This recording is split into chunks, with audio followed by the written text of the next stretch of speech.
Number 7, please, Mr. Speaker. Minister. Thank you, Mr. Speaker. No previous government has been more committed to our armed forces, and by creating the armed forces, the Office of Veterans Affairs shows this. We are championing veterans in government and will ensure the UK is the best place in the world to be a veteran. Today we are publishing our response to the consultation on the strategy for our veterans. This is the first stage of a step change in this nation's relationship with her military and veterans community.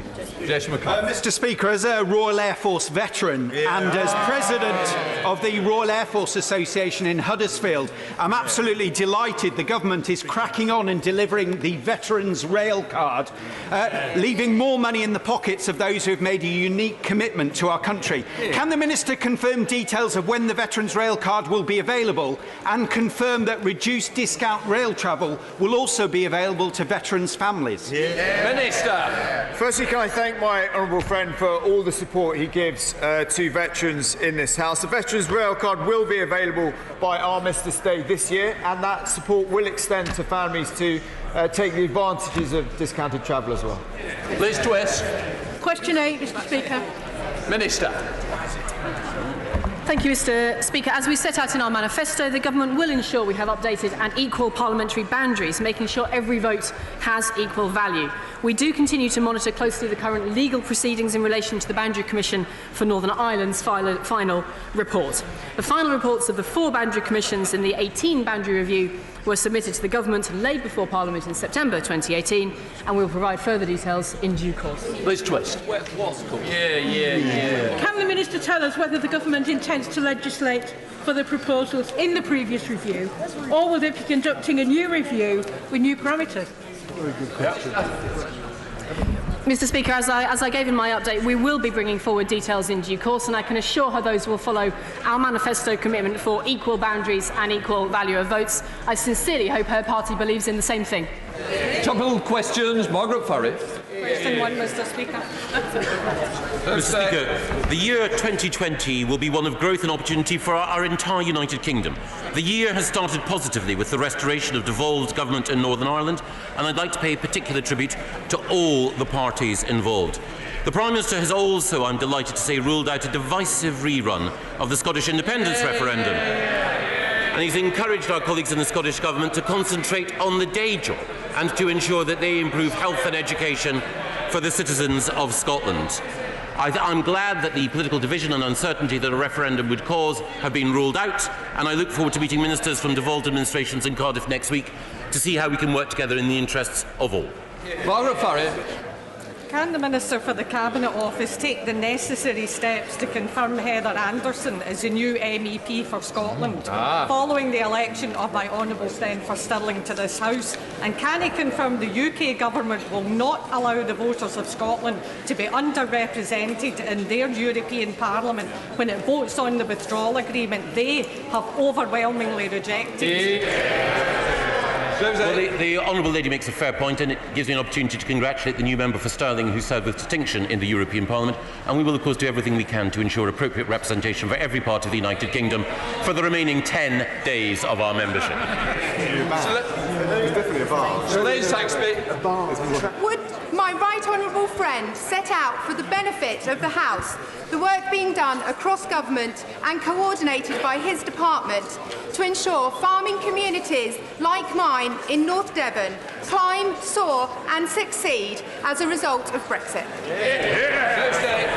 It was one of the joys of my previous job as Secretary of State for the Environment to visit farmers in North Devon. They produce some of the finest produce in the United Kingdom, and as we leave the European Union, there will be an opportunity for us on a global stage to ensure that Devonian produce reaches all the customers it deserves to. Cat Smith. Thank you, Mr. Speaker. What plans has the government got for bringing the House of Lords into the 21st century?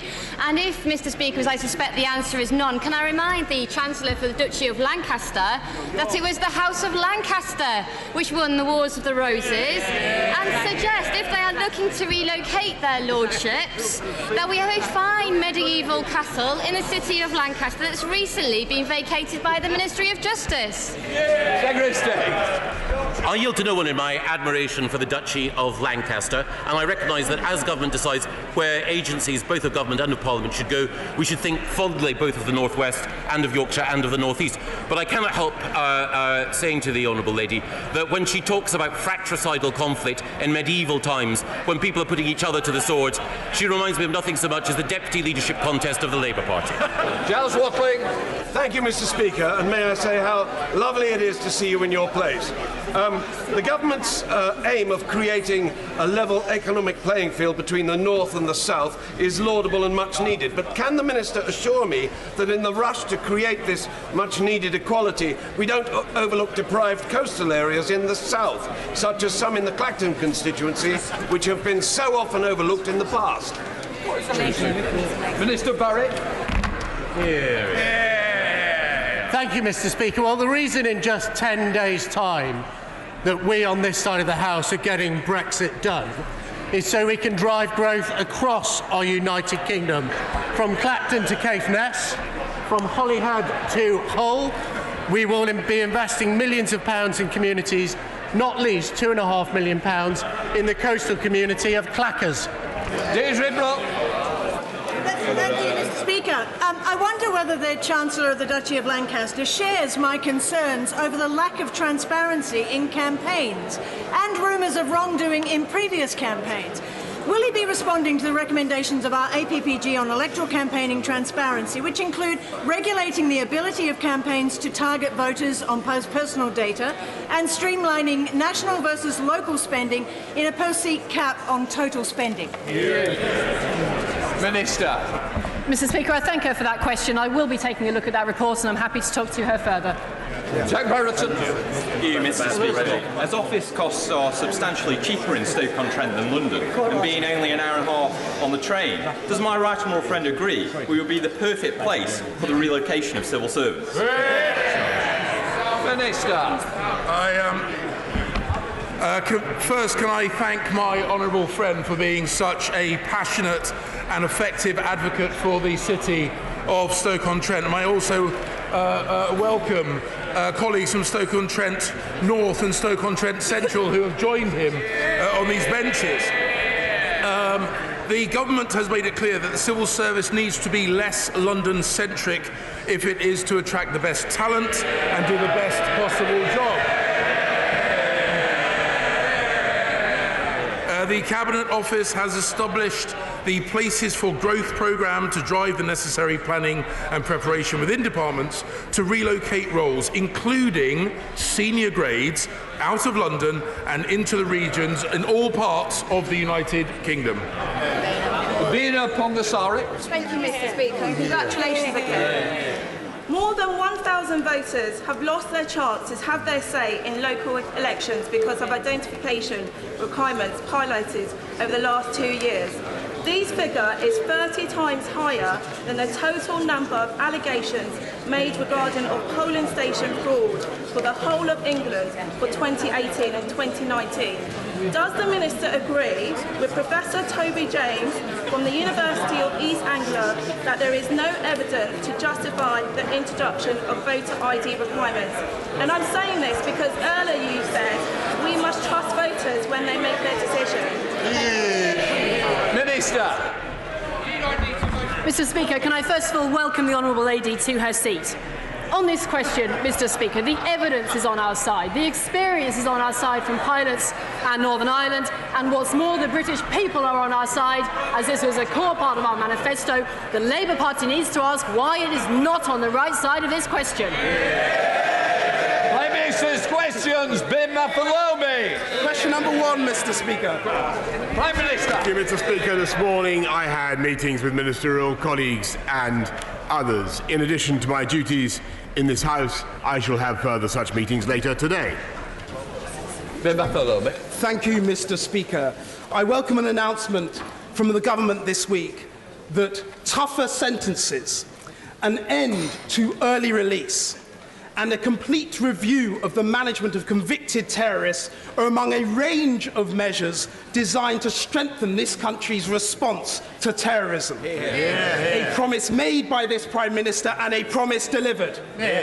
Would the Prime Minister agree with me that, would the Prime Minister agree with me, that we need to do everything we can, whatever it takes, to stop the sickening terrorist attacks from taking place? Mr. Speaker, my honourable friend is absolutely right about the threat that we face, and that is why this government is putting more resources into catching terrorists, and that is why we have announced a major shift in the UK's approach to the sentencing and management of terrorist offenders. This government will do all that we can to keep our people safe. Jeremy Corbyn. Thank you, Mr. Speaker. Next Monday we'll be commemorating Holocaust Memorial Day. It's a time for us all to reflect on the horrors of the past and remind us of the evils of Nazism, genocide, anti-Semitism, and indeed all forms of racism, which we must always all be implacably determined to root out wherever it appears. And this Saturday, Mr. Speaker, hundreds of millions of people will be celebrating Chinese New Year around the world. And I'm sure the Prime Minister will join me in welcoming the Year of the Rat and invite all Chinese people to have a great time. Mr. Speaker, if a worker earning just over £12,500 a year receives a £300 bonus, how much of that bonus does the Prime Minister think that worker should be allowed to keep? Prime Minister. Well, Mr. Speaker, let me join the right honourable gentleman in what he said about the importance of Holocaust Memorial Day and, of course, in stamping out anti-Semitism and resurgence of anti-Semitism in our country. And on his point about the low paid, I think perhaps the best answer I can give to him is to remind him that just this week this government increased the living wage by the biggest ever amount, so that people on the living wage will be receiving an extra £1,000 a year. And if he wants a further elucidation on his point, perhaps he could answer a better question. Mr. Speaker, Greggs are currently giving 25,000 workers a £300 bonus. But some of those workers on universal credit will only be allowed to keep £75 out of that £300. And if the Prime Minister can answer that question and show me that's just and fair, I'll buy him a vegan roll from Greggs myself. But the first aim of universal credit, which is set to affect 6 million people, was to make work pay. But when low-paid workers can't even keep their own bonuses, it's clear the government is punishing, not supporting people. Will the Prime Minister do something to ensure that workers at companies like Greggs on low pay will be allowed to keep their bonuses? Prime Minister. Mr. Speaker, under this government, people on low pay will be able to keep more of the money that they earn. And it is this government that is cutting national insurance contributions for everybody in the country. It is this government that is increasing the living wage, and it was the right honourable gentleman who voted against tax cuts for the low paid to the tune of £7,800. The Prime Minister himself fought with unbelievable levels of energy to protect the bankers' bonus. Why can't he do something about the low-paid on very low wages who need to be allowed to keep the bonus they've got? The Resolution Foundation report published yesterday highlighted serious distress caused by the dysfunctional nature of the universal credit system. One claimant says, sometimes you're starving, another said it was horrendous, and another said, it's very hard for me because I'm not very good at computers. Does the Prime Minister think that universal credit is meeting its second aim of making the social security system simpler? Prime Minister. Yes, indeed, Mr. Speaker, we are making the social security system simpler because we have massively reduced unemployment. And I can tell tell him on his specific point about Greggs. As far as I understand the situation, Greggs is producing record figures, £7 million extra. One person, I believe, has complained about the bonus system that he remarks upon, but it is in the context of unparalleled growth in employment. 359,000 more jobs in this country this year than last year, and the IMF now confirming that the UK economy will grow faster than the rest of the Eurozone. When is he going to stop talking Britain down and start recognising the extraordinary achievements of the UK economy?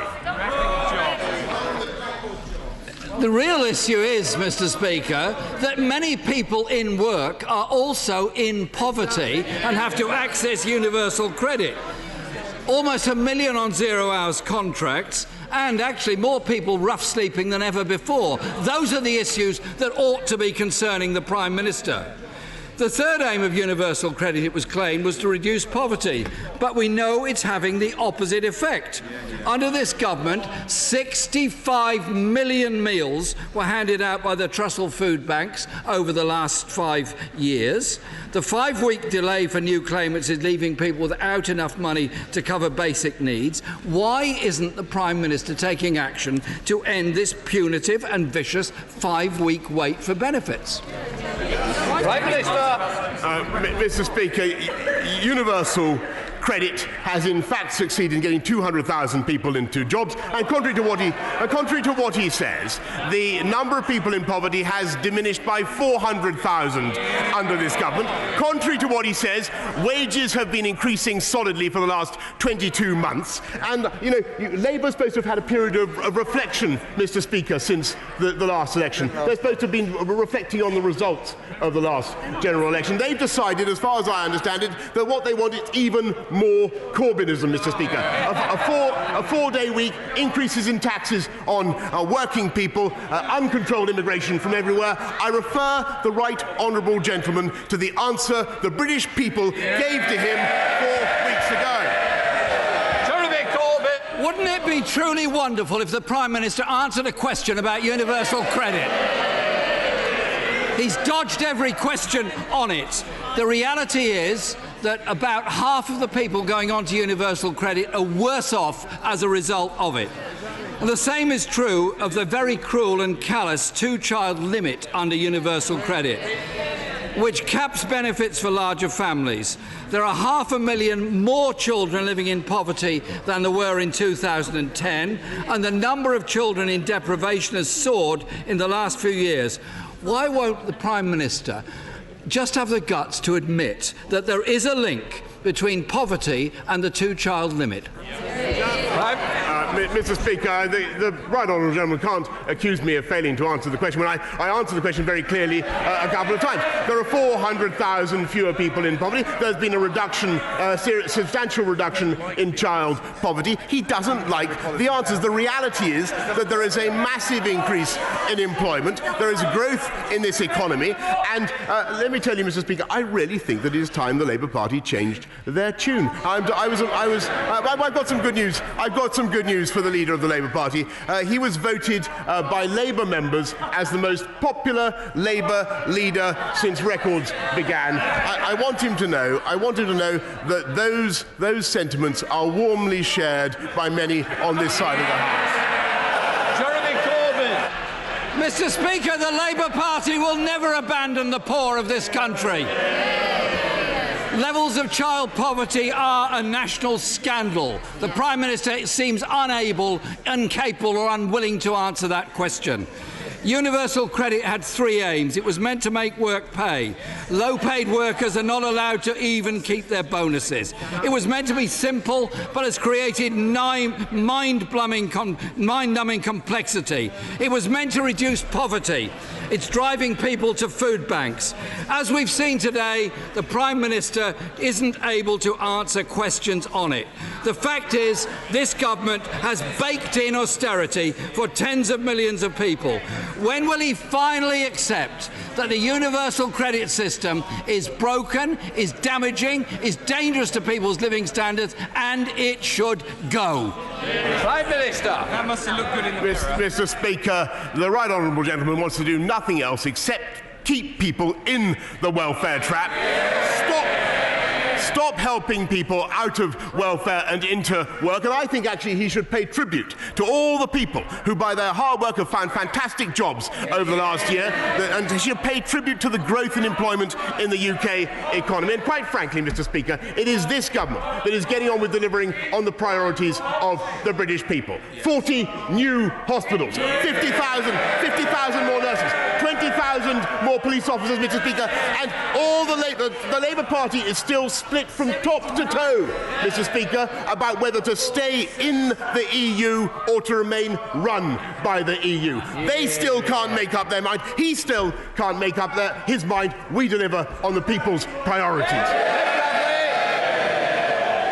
Mr. Speaker, can I welcome Ofsted's annual report on our schools released this week, showing great progress. Not least that 86% of schools are now rated good or outstanding. And with every school in Mansfield set to benefit from a funding increase later this year, government can be proud of the progress it's making, but there's more to do. Not least dealing with those 14% of schools that still don't reach that standard, many of which are based in areas that experience all sorts of other inequalities too. So what more can my honourable friend do to support, to intervene in those schools, to level up our education system and make sure every child can access a good education, regardless of their postcode? Prime Minister.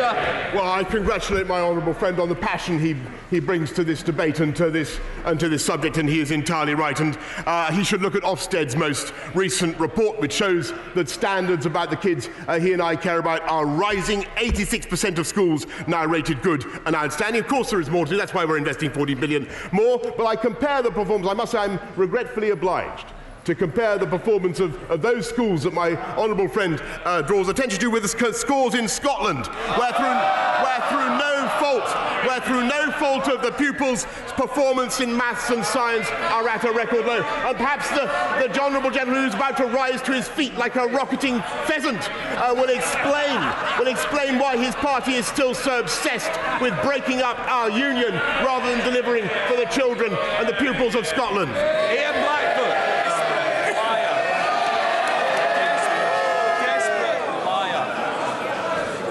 Desperate liar. Thank you, Mr. Speaker. Can I associate myself with the remarks that were made for Holocaust Memorial Day next Monday? We should always stand up against anti-Semitism and any form of racism. Mr. Speaker, last night the Lords voted to reinstate the Sewell Convention, that the devolved governments must give consent to legislation that affects them. Devolution is under attack from this Tory government. Powers are being grabbed back to Westminster.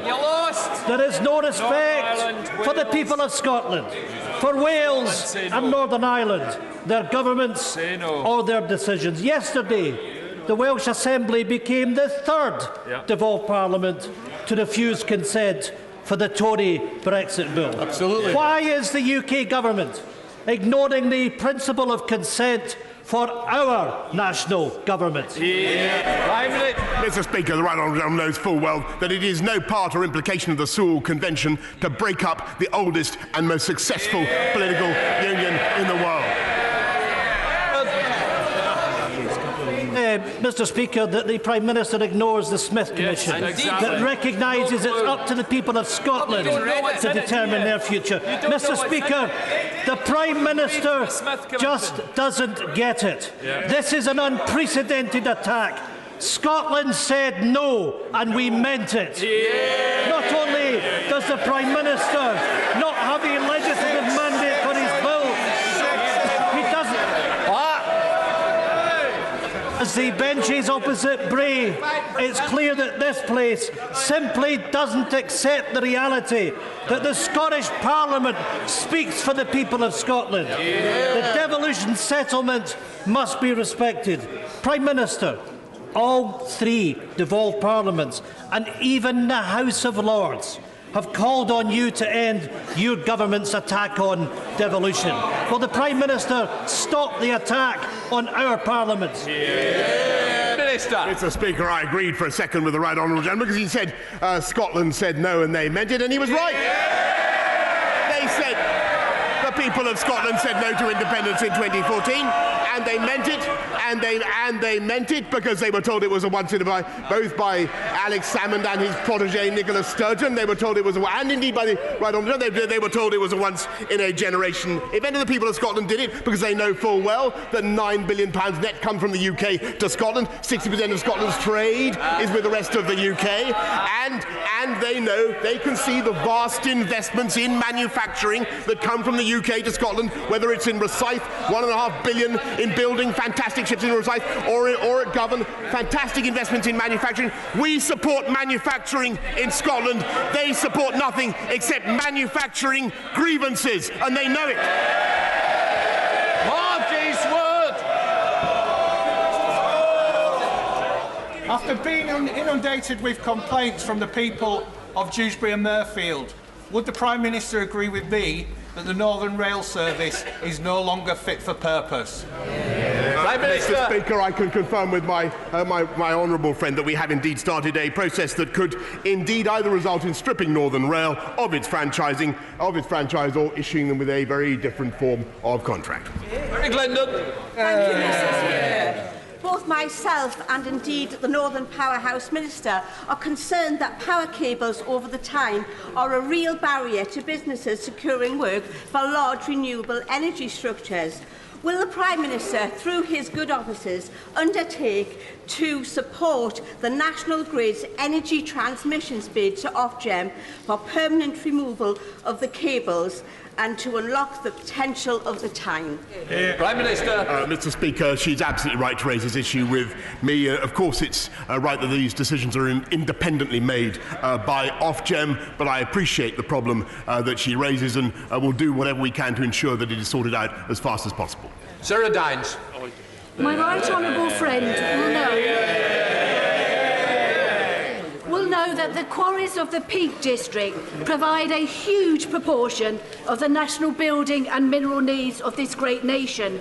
We would be delighted to see him in the Derbyshire Dales, to see at first hand the working men and women that work at the quarry face. They will be at the heart of the post-Brexit economy, as well as looking at the need for my local Ashbourne bypass. This is necessary to deliver the Brexit to the people. Doesn't it show that the support for these hard-working people are the real Conservatives, and that this party is the party of the working man? Order! Can I just say, Prime Minister is going to run on because of this. Please, they've got to be short questions. I will work with members, but members have got to work with the Chair. Prime Minister. Thank you. Well, I thank my honourable friend very much for what she has said. I will certainly do whatever I can to see her in Derbyshire Dales as fast as possible, and indeed to get to the bottom of what we can do to support the bypass at Ashbourne. And she's quite right, we speak for working people, Mr. Speaker, and I thought it was very sad and surprising that the President of the Durham Miners' Gala should say the other day the Conservative MPs are not welcome. I hope the right honourable gentleman, the Leader of the Opposition, will dissociate himself strongly from those remarks. Mohammed Yazid. Mr. Speaker, this week the Cater Street surgery in Campston was placed in special measures. Such is the extent of the GP crisis in our country that this surgery has had to rely on locums and was found to have 3 months backlog of new patient files.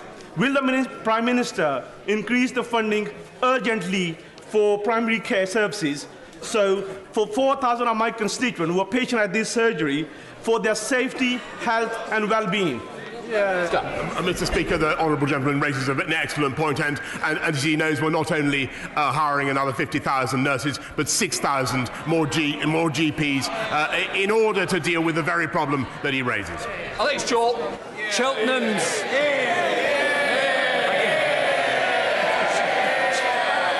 Cheltenham's renewable design company supplies low-carbon heating systems like ground-source heat pumps. Does my right honourable friend agree with me that we need a successor to the non-domestic renewable heat incentive so that this rollout can accelerate, and we can send a message in this year of COP26 that global Britain will be a force for a greener planet? Absolutely. I congratulate my honourable friend, everything he's doing in Cheltenham to encourage renewable heat supplies, including ground source heating, and I can confirm that we are indeed looking for successor arrangements to the renewable heat incentive. Angus Brendan McNeill. Believe Mr. Speaker. Brexiteers will be cheered by the fact that a possible trade deal with America might raise GDP by 0.2% and New Zealand Australia by 0.02%. But Brexiteers should be sobered by the fact that such trade deals, if achieved, will only claw back 1/30 of what his own government says leaving the single market and the customs union will cost. Given that cabinet ministers are now breezily talking about divergence from the biggest trading partner, the 27-country trading bloc, will the Prime Minister commission and publish impact assessment so it's clear to all in pharmaceuticals, aerospace, car manufacture, ceramics, food and drink of just what these breezy gambling deals might cost? Mr. Speaker, I might take the honourable gentleman more seriously if he would deal with the fact that Scotland's trade is 60% with the rest of the United Kingdom. That his proposals for a break-up of the United Kingdom would necessitate a border at Berwick, and he is proposing that the pensioners of Scotland should have their assets now denominated in a new currency whose name they cannot even specify. Caroline Noakes. The need to prevent the build-up of green algae in the Solent means that local authorities like Test Valley Borough Council cannot grant planning permission for children's homes, for care facilities and to small self-builders. There is a blockage in the system, and I would like to urge my right honourable friend to get out his plunger and make sure that DEFRA, MHCLG, Natural England and the Environment Agency are all working together to protect our waterways, but to make sure that housing commitments can be met. Mr. Speaker, we will make sure that the ministerial dino rod is employed to sort out the blockage that she is experiencing. But it is very important that we deal simultaneously with nitrate neutrality, that we satisfy our environmental needs, whilst also ensuring that her community gets the housing that it needs. I think there is a way forward, and I'd be happy to take it up with her. Holly Lynch. Thank you very much, Mr. Speaker. Rail users in Halifax and across the north are suffering every week due to this government's failure to truly invest in rail infrastructure over the last decade. The north now needs both HS2 and Northern Powerhouse Rail to make a real start in tackling the north-south divide. Will the Prime Minister commit to publishing the already leaked Oakervie report this week and commit to delivering both these projects in full, delivering a rail service which is fit for purpose for my constituents and for the north? Mr. Speaker, I think she's raising a very important issue. We are investing in £48 billion, a record £48 billion already in rail services, excluding HS2. It's right that we should look at the value that this country could get from a scheme as costly as HS2, rising now to £100 billion. I can assure her that the Oakervie report will indeed be published in full in due course. Craig Whittaker. Speaker, misery is a polite word. Misery is a polite word to explain the daily commuting experience of those using the Calder Valley train line. It's not just cancelled train, late trains, or even broken down trains. It's infrastructure. Will my right honourable friend sit down with me and the Trains Minister to see how heads can be knocked together to finally clear the bottleneck for the £3.9 billion Transpennine upgrade, which is at a standstill? Yes. Minister. Well, Mr. Speaker, my honourable friend really makes a very good point and follows the honourable lady. We are indeed committed to improving the Transpennine route, and will be investing very considerable sums to ensure that is done. Marcia de Cordova. Thank you, Mr. Speaker. A damning inspection by Ofsted and the CQC concluded that Wandsworth Council's SEND provision is weak and requires significant improvement. There is a backlog of 170 outstanding education and healthcare plan assessments, And when those assessments have been carried out, like my young constituent with autism, he is being forced to wait months before that plan is implemented. It is scandalous that these children are not getting a decent education. So does the Prime Minister agree with me that every child with a special education need or disability should have the right to a good education, and will he address the funding shortfall in SEND provision? Yeah, Minister. Well, Mr. Speaker, I remind the honourable lady that this government is putting another £780 million into SEND. We're encouraging the creation of more SEND schools across the country, and it is a paradox, of course, that Ofsted, which she mentions, Ofsted is the best guarantor and protector of children of all abilities, Mr. Speaker, and the manifesto to which that party is still committed proposes to abolish Ofsted. James Sunderland. Mr. Speaker, the Prime Minister will know that the Bracknell constituency is the proud home of over 150 internationally focused companies. Could he please reassure the House of what is being done to develop new post-Brexit worldwide trade deals for the benefit of everyone in Bracknell, Crowthorne, Finch Hampstead, Sandhurst, and of course right across the UK? Prime Minister. Mr. Speaker, from the 31st of this month we will begin the process of negotiating FTAs, free trade agreements, not just with the EU but with friends and partners around the world, so that Bracknell is at the epicentre of global free trade. Diana Johnson. Thank you, Mr. Speaker. The Prime Minister has said he wants to be known as a Brexity Hezza. So on that basis, will the Prime Minister commit to the sustained support for the Humber Docklands that Michael Heseltine gave to the London Docklands to transform them from the 1980s onwards? Prime Minister. She raises a very important point, Mr. Speaker, and that is amongst the schemes that we are certainly looking at. And as you know, Mr. Speaker, we are looking also at the potential for free ports around the country, which can deliver a great deal of benefit to coastal communities. Julian Knight. Speaker, Solihull is next to Britain's second biggest city, yet many of my constituents, myself included, struggle to get adequate broadband, something that's repeated across this House. Does the Prime Minister agree with me? This is a matter that needs intense parliamentary scrutiny, and will he commit to put the government's shoulder to the wheel to get providers to improve our country's broadband? Minister.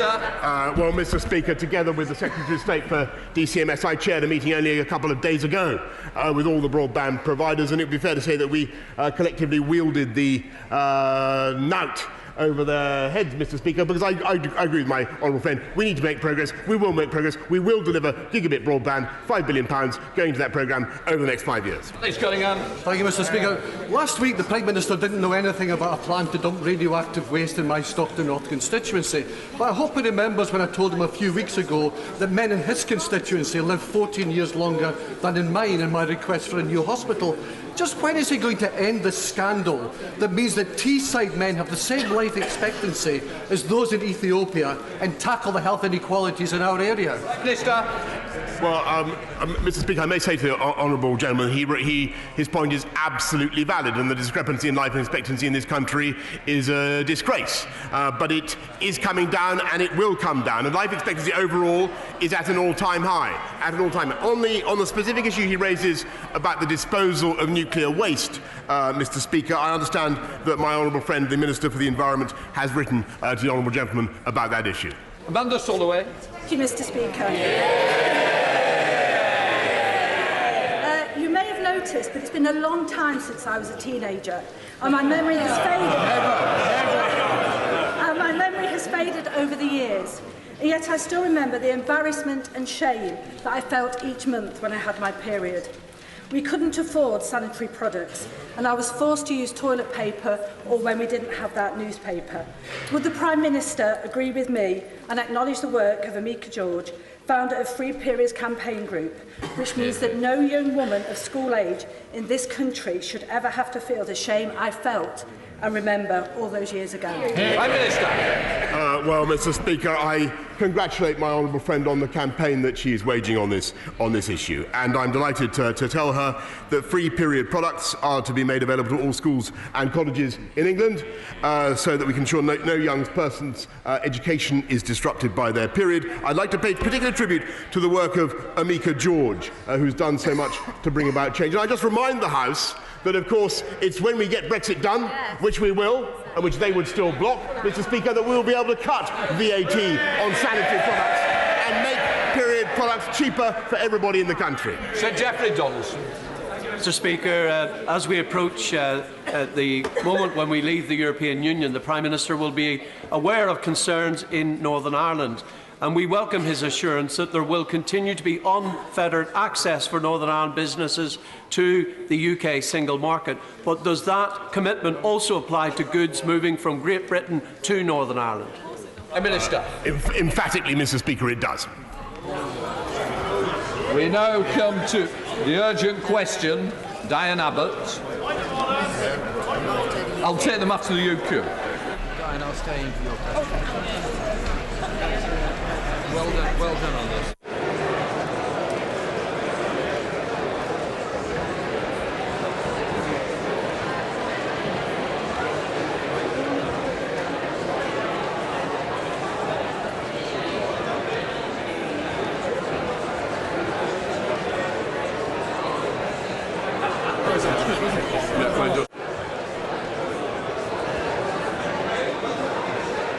Can members leave quickly and quietly, please? I want to get the UQ underway.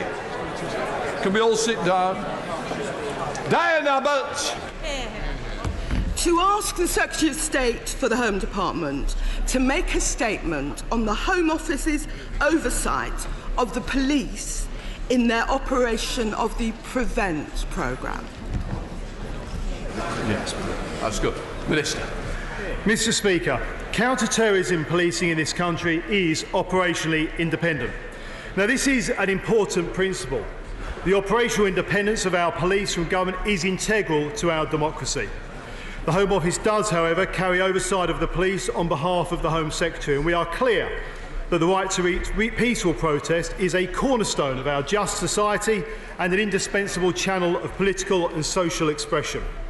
Counter-terrorism Police South East have, for example, stated categorically that they do not classify Extinction Rebellion as an extremist organisation, and that the inclusion of Extinction Rebellion in their guidance to frontline officers was an error of judgment.